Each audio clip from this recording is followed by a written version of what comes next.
going to dive in. Welcome, George. Thanks for inviting me. Yes. Well, I have to just jump right into your enforcer role on the ice. Describe what an enforcer is and the role that you play within the team on the ice.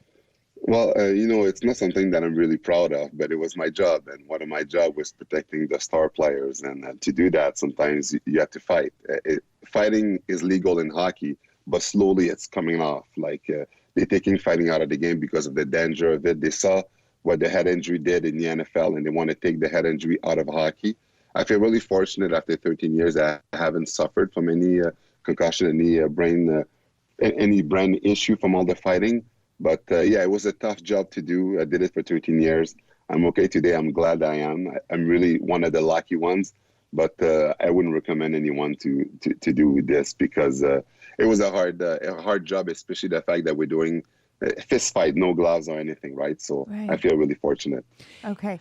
I'm not going to sign up to be an enforcer. I've just changed my mind. You guys are too beautiful to sign up for this. Oh, that's very sweet. Can you just lay out a scenario for me? Because you said protect the star player. Can you just run through what a scenario might be so we can get a picture?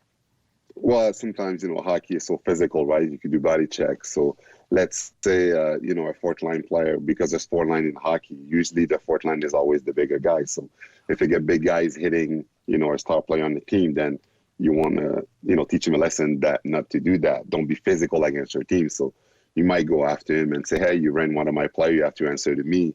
You have to answer the bell if you did a cheap shot, stuff like this. And sometimes just for the show, sometimes to get the crowds pumping. If your team is losing by a couple goals, sometimes a big fight could change momentum.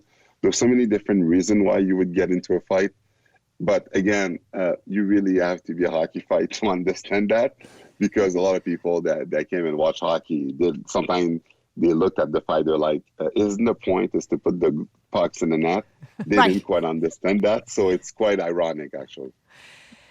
I read that you actually, before games where, especially the ones where you knew they would put you in to fight, that you'd get sick the night before. You'd vomit because you really wasn't your nature.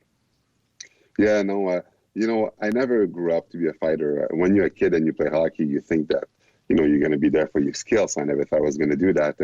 And fighting gave me a lot of anxiety because you could actually die. It crosses your mind.